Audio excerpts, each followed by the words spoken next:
Okay, so I have a question for you. Have you ever heard that shaving your legs could help you attract more money? I know, it sounds kind of wild, right? But that's exactly what we're going to dive into today, all based on a really fascinating article by a writer named Salima who connects this simple act to your financial well-being.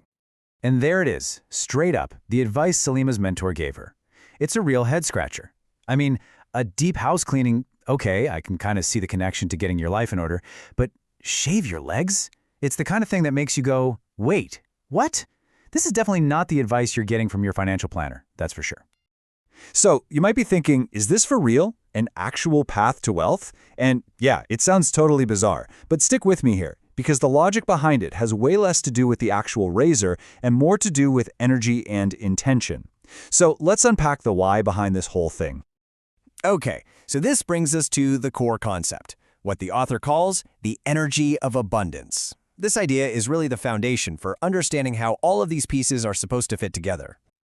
Think of it like this. The whole philosophy is that money is a form of energy. And what does energy need to do? It needs to move. It has to flow. It absolutely hates being stuck or trapped in places that are cluttered, dusty, or stagnant.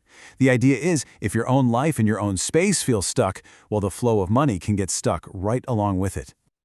So this puts you in one of two states, really: stagnation or flow. Stagnation is exactly what it sounds like. It's the clutter, the dusty corners, that heavy feeling of just being stuck. But flow, that's the goal. It's about having space, about newness, about being ready to receive. So when you declutter, you're not just tidying up. You are physically shifting your entire environment from stagnation into flow, creating both literal and energetic room for good things to come in. Okay, so that explains the decluttering part. But where does shaving your legs come into all this? Well, this is where it gets really symbolic. The author explains it's an act of self-care. It's about treating your own body with a sense of honor. When you feel fresh, cared for, and ready, you're physically sending a signal that you believe you're worthy of wealth. You're aligning your own personal energy with the abundant energy you want to attract. All right, so that's all the theory, but how do you actually do it? Let's get into the practical side of things, because the author lays out a specific, actionable ritual you can try yourself. And it's super simple, really. Just 2 steps. Step 1 is about creating that external flow. Just pick one little corner of your home and find 5 things you no longer use, and get them out of there. Then step 2 is about creating internal flow with that personal ritual. The key here, though, is how you do it.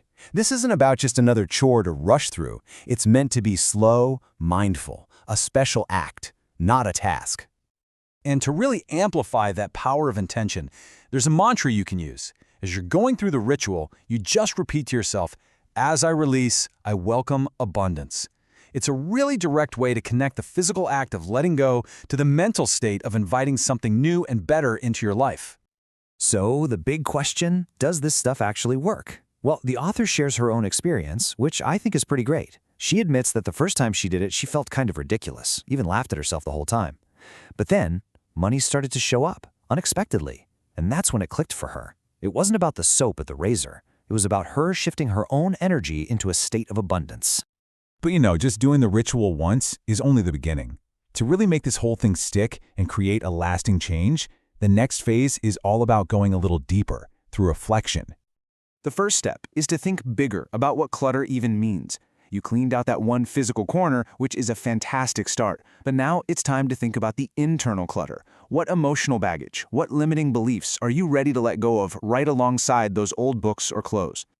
Next, you want to really connect with the results. Just take a moment and tune in. How do you actually feel, physically and emotionally, when your space is clear and your body is cared for? Anchoring that positive feeling, whether it's lightness, clarity, or just a sense of readiness, is what makes this shift really stick. And finally, the goal here is to apply this whole principle more broadly. You've created this awesome feeling of flow in one tiny corner of your life. So now ask yourself, where else could I use this? Think about your relationships, your work, maybe even your daily habits. Where else can you create more flow instead of stagnation? So let's pull all this together and talk about the payoff. Why does a small, let's be honest, kind of silly-sounding ritual like this actually matter in the long run?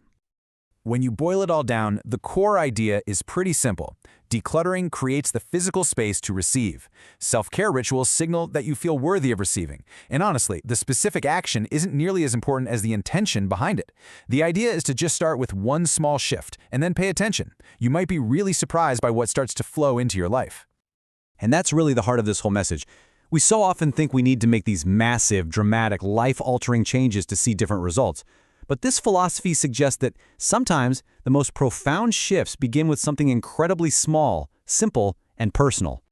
So, the question I'll leave you with is this. It doesn't have to be shaving your legs.